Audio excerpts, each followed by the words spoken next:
هيا نبداو السباغيتي متاعنا بالكريفات. يلزمنا 350 غرام كريفات. هذوما شفرات مش كبيرة برشا، هي منظفة ومريقلة. الشفرات ديما ولا الكريفات نحاولها عينيها خاطر يسيب المرأة. وعنا شوية زيت، عنا قرون فلفل، عنا ثوم، وعندنا الطماطم. انا متوفره عندي الطماطم هذه بحكم اني مانيش في تونس في سلطنة عمان. نتوما مغرفتين ونص طماطم معجونه. وعندنا شويه كركم، شويه فلفل اكحل، ملح، هريسه عربي شايحه هيك، اللي ما عندوش يحط قرن فلفل شايح، وريقه ترند، مغرفه فلفل احمر، ومغرفه كمون هيك في الاخر. من بعد نحطوها على الكريفات ونخليوها في الكريفات. باهي، وعندنا قرون الفلفل هذوما. انا الله غالب وين نطيب حاجه هكا مغرفه، لا سبد اني الفلفل ديما يتبع من الاول نبدا به. توا نبداو بقرينات الفلفل. هاوينو هذه قشور الكريفات هيك حطيتها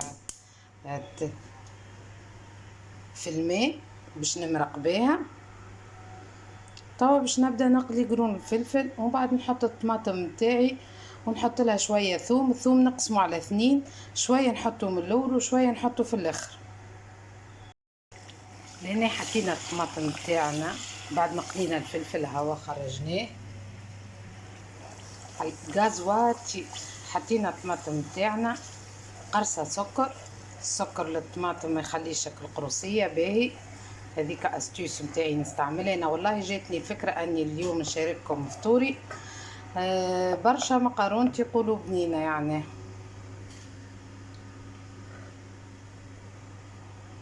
عندي لفاح هذوما الكل باش نحطهم. والله غالب ديما نقول لكم راني شاده بيد ونصور لكم باليد الاخرى.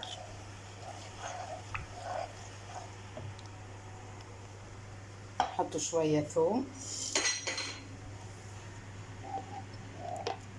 الثوم نتاعنا نقسمه على 2. شطر نحطو توا، وشطر نخليه في الاخر.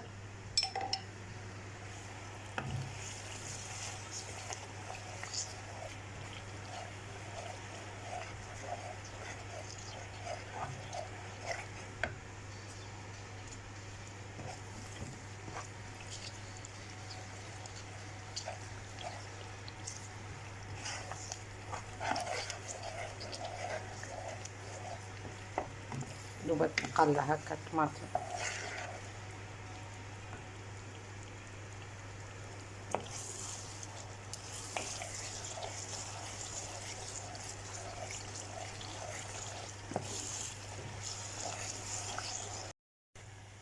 توا باش نمرق بالصفاية على خاطر باش ما تهبطليش القشور. مرقت، نحط فلفل احمر نتاعي.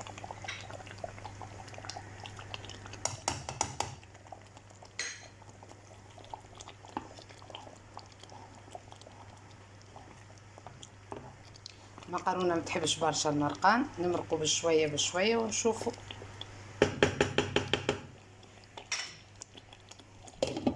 توا نخليها.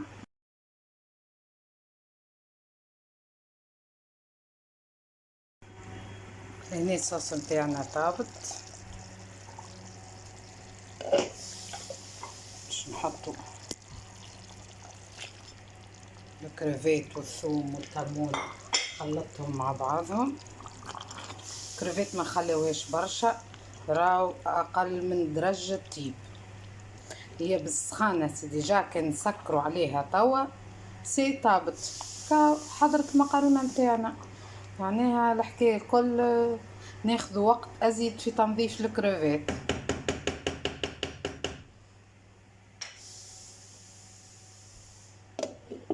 حطينا نص متو المقارونة، وطبعا بعد نوريكم. مقارونتنا حضرت.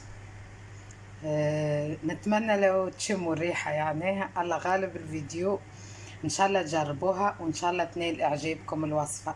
عايشكم وربي يفضلكم. ونستنى كومنتيراتكم ونستنى آرائكم. سلامة، شهية طيبة.